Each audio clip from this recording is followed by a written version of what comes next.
자, 여러분 제가 올려드린 그 비교표 있죠? 특허법과 실용신안법의 비교. 그래서 이 내용은 그 해례 요약서에도 맨 마지막에 있는 표이고 해례 기본서에도 맨 마지막에 있는 표이고. 그래서 이거 정리하고 문제 풀어봅시다. 먼저 보호 대상. 여러분 발명의 카테고리를 다시 한번 복습해 보면요.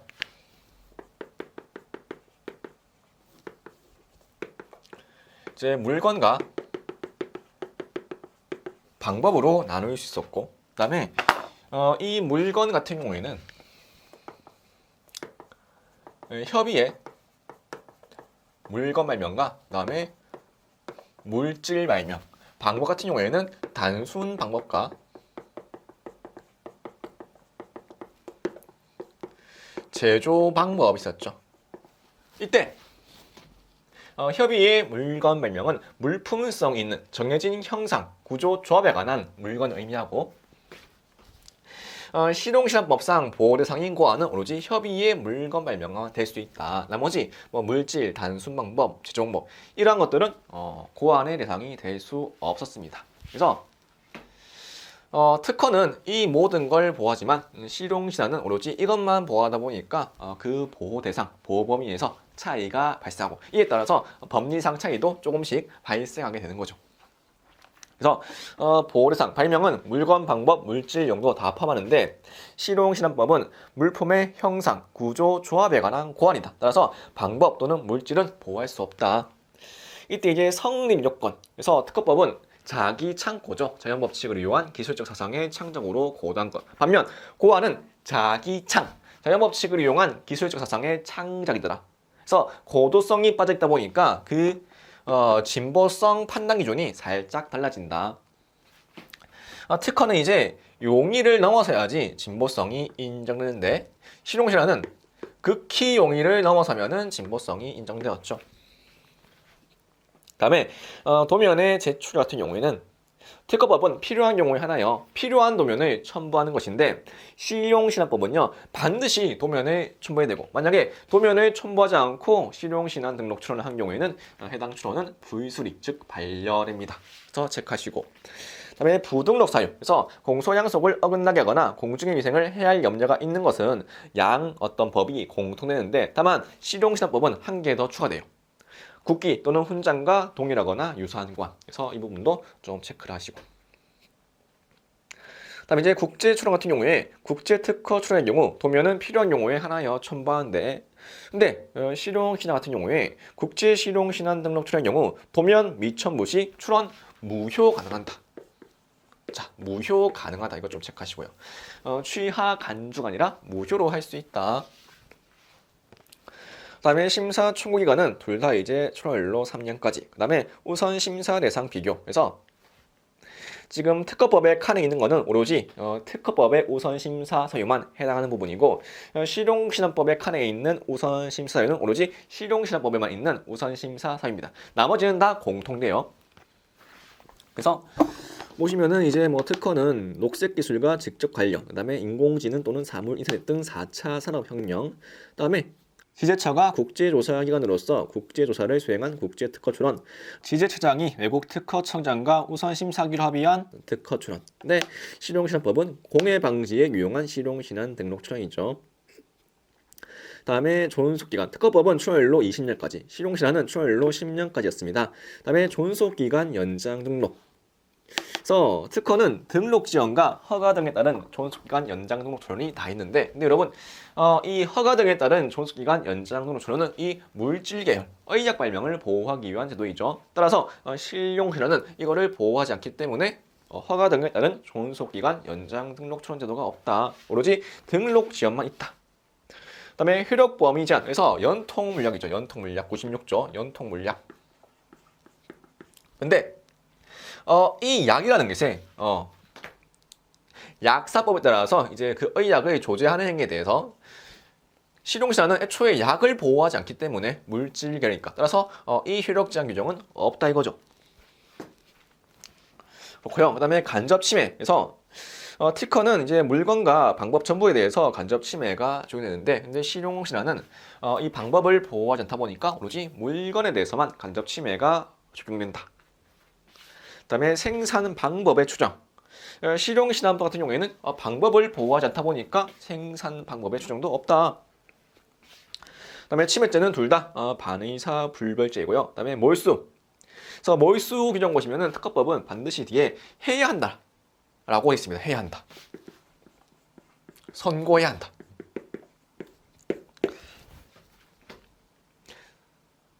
몰수하거나 당사자의 청구에 따라서 특허권자의 청구에 따라서 교부를 선고해야 한다.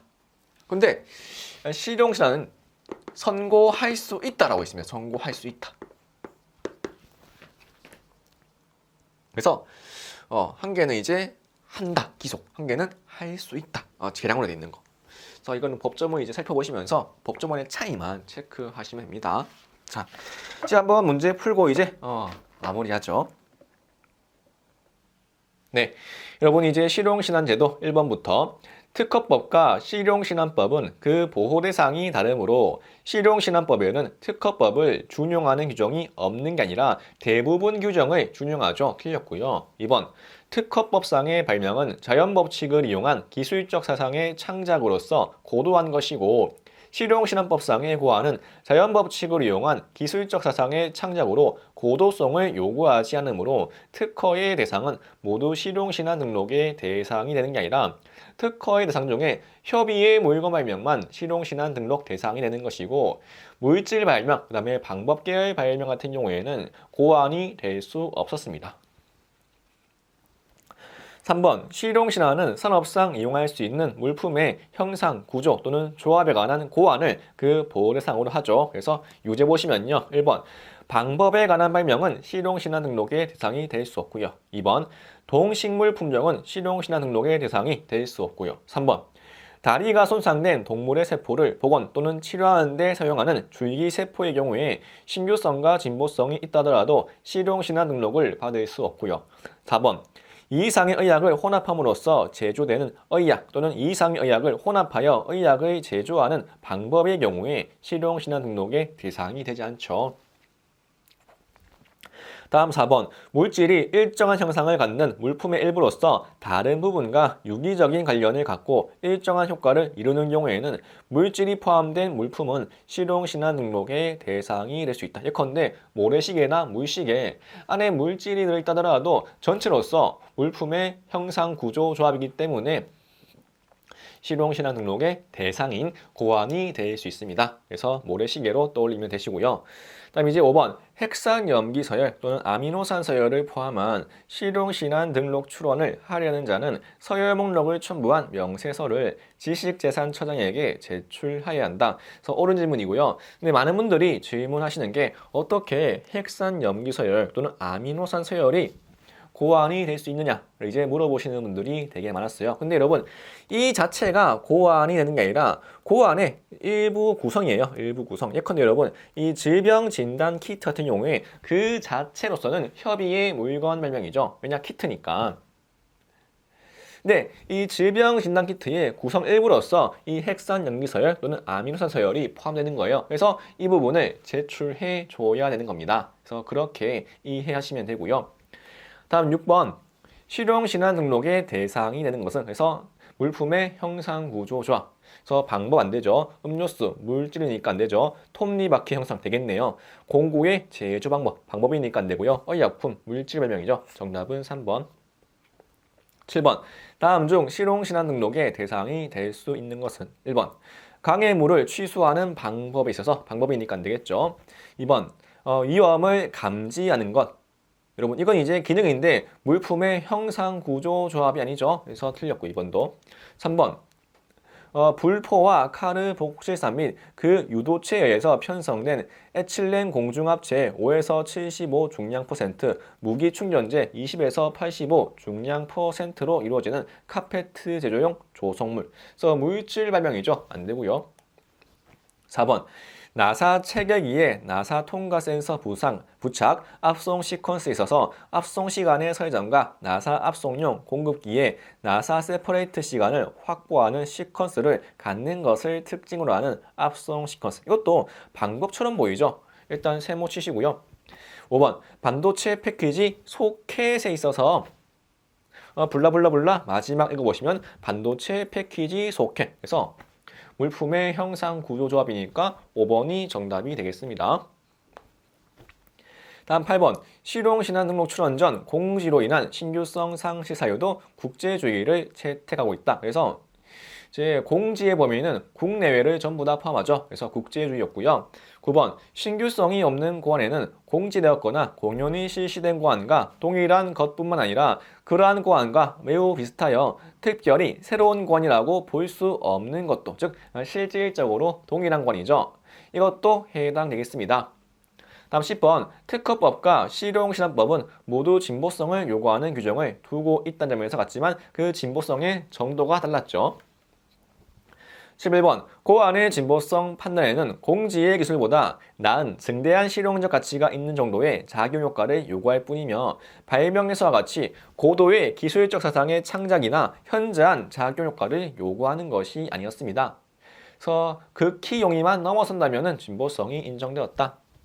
다음 12번. 명세서의 상세한 설명, 즉 발명의 설명란에, 고안의 설명이죠. 고안의 설명란에 직접 기재되어 있지 아니한 고안의 효과라도 그 기술 분야의 통상의 지식을 가진 사람이 그 고안의 설명이나 도면에 기재된 고안의 객관적 구성으로부터 쉽게 인식할 수 있는 정도의 것이라면, 특히 이제 물품 계열 발명은 물품의 움직임이 곧 효과다 보니까 효과가 설사 기재가 되어 있지 않더라도 쉽게 그 효과를 추론하거나 인식할 수 있다. 그래서 그렇게 이제 인식할 수 있고 추론할 수 있는 효과는 그 고안의 작용 효과로 인정되어 진보성 판단에 참작할 수 있겠죠. 다음 13번. 공지공룡의 기술을 결합한 고안이라 하더라도 결합전에 비하여 증진된 작용 효과가 인정되고 그 고안이 속하는 기술 분야의 통상의 지식을 가진 자가 극히 용이하게 고안할 수 없는 경우에는 실용신안 등록을 받을 수 있죠. 14번. 실용신안 등록을 받으려는 자는 출원 시 도면을 첨부해야 되죠. 그래서 도면을 첨부하지 않는 경우에는 해당 출원은 불수리, 즉 반려되고요. 반면 특허를 받으려는 자는 도면을 제출하지 아니할 수도 있다. 그래서 필요한 경우에 도면을 첨부하죠. 15번. 공공의 질서 또는 선량한 풍속을 문란하게 하거나 공중의 위생을 해할 염려가 있는 고안은 발명과 마찬가지로 실용신안 등록을 받을 수 없고 국기 또는 훈장과 유사한 고안도 실용신안 등록을 받을 수 없죠. 그래서 15번은 틀렸고요. 16번. 출원인이 출원 시 그 취지를 출원서에 기재한 경우 명세서 및 도면을 영어로, 즉 외국어로 적을 수 있죠. 그래서 외국어 출원은 실용신안도 적용된다. 17번. 특허법에 의하여 출원 공개 후 정보 제공을 할 수 있는 반면, 알죠 여러분? 출원 계속 중이라면 언제든지 정보 제공을 할 수 있는 것이고 꼭 출원 공개 후에 정보 제공을 할 수 있는 게 아닙니다. 다만 이제 이 정보 제공을 하려면은 출원 번호를 알아야 되는데 출원 공개 전까지는 출원 번호를 모르기 때문에 정보 제공을 하는데 좀 무리가 있는 것이죠. 실용신안법에 의하면 등록 공고 후에 정보 제공을 할 수 있다. 이것도 틀렸죠. 18번. 실용신안 등록 출원에 대하여 심사 청구가 있을 때에만 이를 심사하죠. 누구든지 실용신안 등록 출원에 대하여 실용신안 등록 출원일부터 3년 이내에 지식재산처장에게 출원 심사 청구를 할 수 있는 것이고요. 19번. 실용신안 등록 출원에 대해서는 누구든지 출원일부터 3년 이내에 출원 심사 청구를 할 수 있지만 실용신안 등록 출원인인 경우에는 실용신안 등록 청구 범위가 기재된 명세서가 첨부된 때 또는 이제 외국어 특허 출원, 외국어 이제 실용신안 등록 출원 같은 경우에는 번역문이 제출되었을 때 출원 심사 청구를 할 수 있었죠. 20번. 실용신안 등록 출원 심사의 청구는 취하할 수 없고요. 21번. 실용신안 등록 출원인은 실용신안 등록 출원과 동시에 심사 청구를 하고 그 출원일 후 3개월 이내에 우선 심사를 신청하여야 우선 심사의 대상이 된다. 이런 규정은 없었습니다. 그래서 없는 규정이고요. 다음 22번. 취소 신청 기간은 특허나 실용신안의 경우 모두 서열저장 등록이 있는 날부터 등록 공고일 후 6개월이 되는 날까지다. 옳은 지문이고요. 23번. 특허료는 특허 결정 등본을 송달 받은 날부터 3개월 이내에 최초 3년분의 특허료를 일시에 납부하여야 하며 실용신안 등록료도 실용신안 결정 등본을 송달 받은 날부터 3월 이내 최초 3년분의 등록료를 일시에 납부해야 한다. 옳은 지문이죠.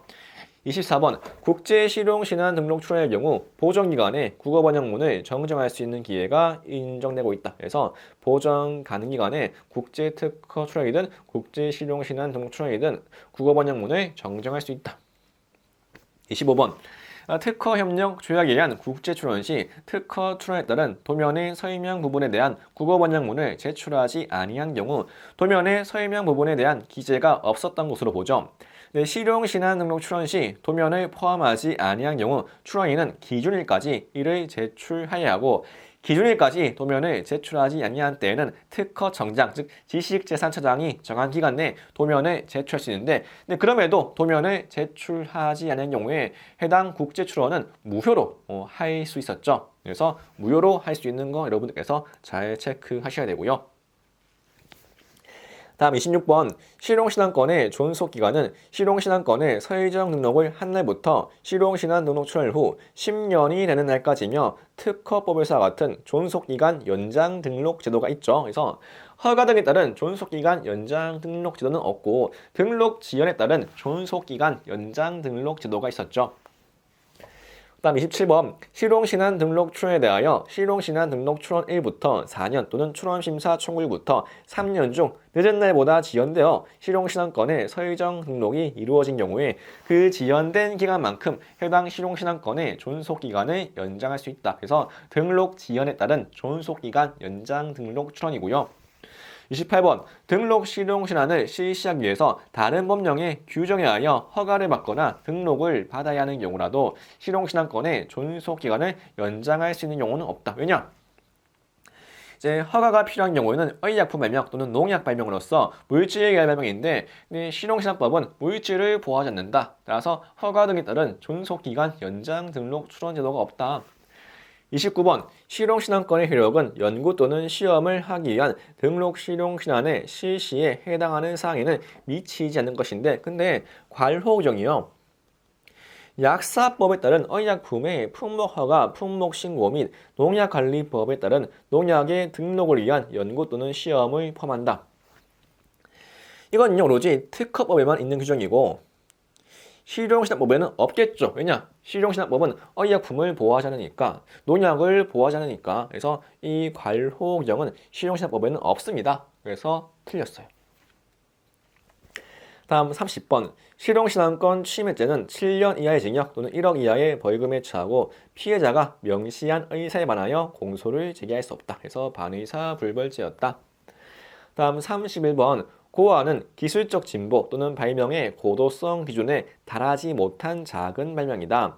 이 점과 관련하여 실용신안법은 실용신안건을 침해한 자에 대하여 특허권을 침해한 자보다 낮은 형량을 규정하고 있는 게 아니라 동일한 형량을 규정하고 있었죠. 틀렸고요.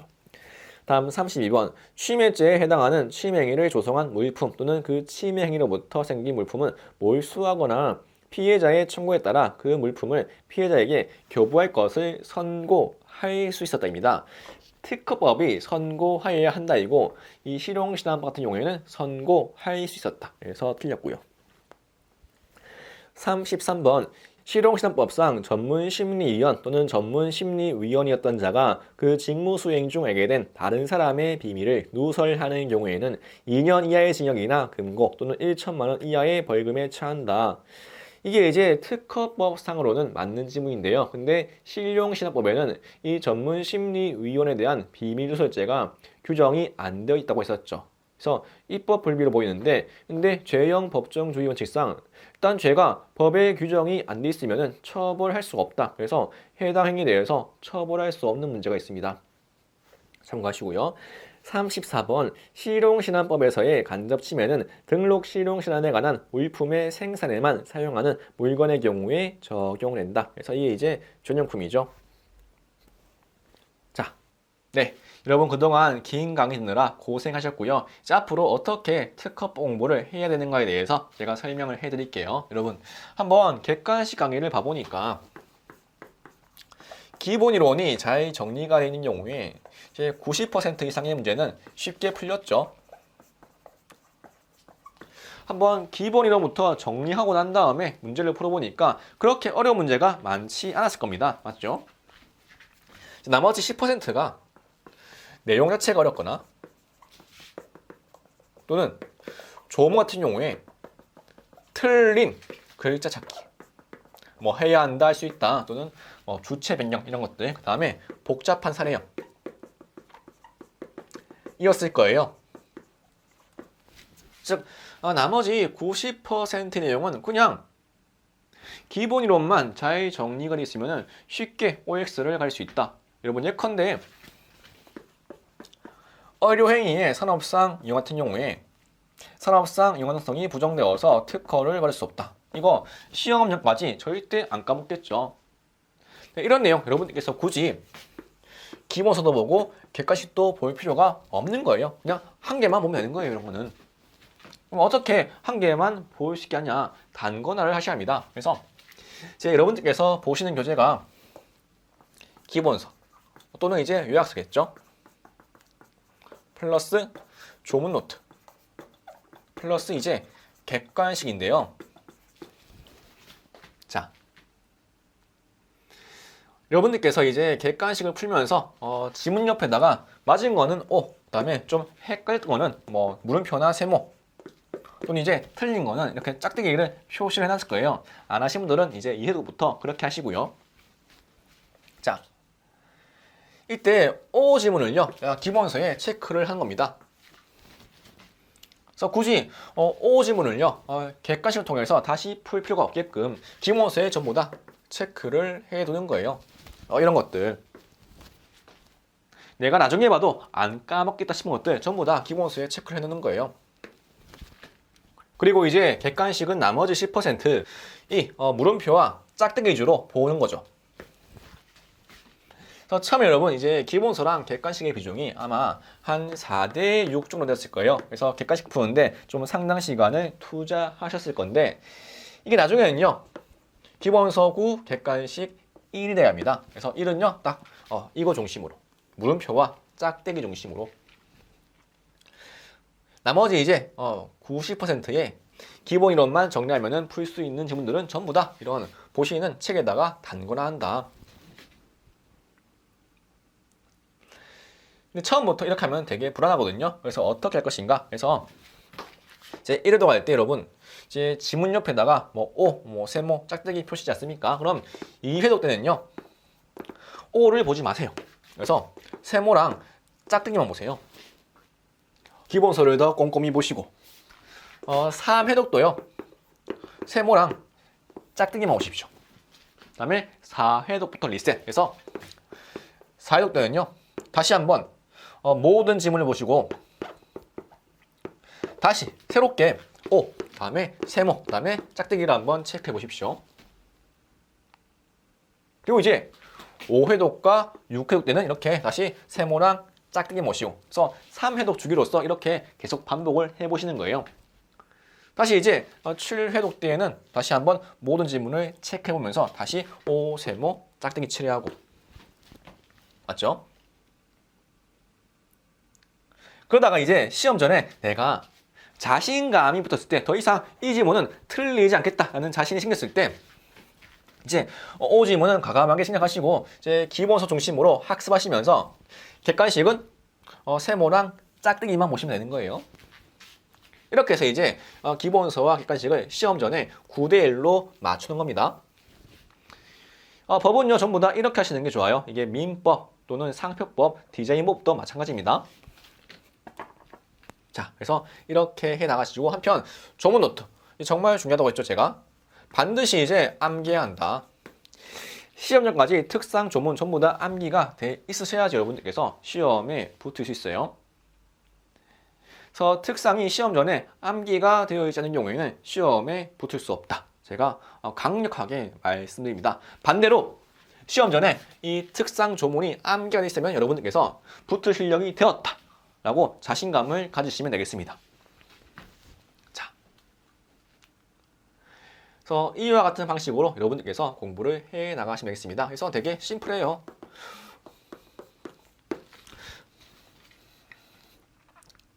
그래서 이 심플한 방식을 시험 전까지 계속 시간을 투자하셔가지고 반복을 해 나가시면 되겠습니다. 그래서 방법은 심플하지만 반복은 어렵다. 하지만 꾸준히 반복해 나가시면 충분히 여러분들께서 1차 다들 붙으실 수 있을 거예요. 자, 이게 이제 제가 여러분들한테 좀 추천드리는 방법입니다. 자, 이것으로 이제 객관식 강의 마무리하도록 하고요. 여러분들께서 이제 한 번 수강생은 저의 영원한 수강생입니다. 그래서 여러분들이 시험에 붙기 전까지 계속 여러분들을 케어해드리고 도와드릴 테니까 여러분들께서 특허법에 대한 궁금증이 있을 때 또는 시험 전반적으로 궁금한 게 있을 때 편하게 저에게 언제든지 연락을 해주시기를 바랍니다. 자, 여기까지 강의 마무리하고 제가 또 2차 강의에서 뵐 수 있기를 제가 기원하도록 하겠습니다.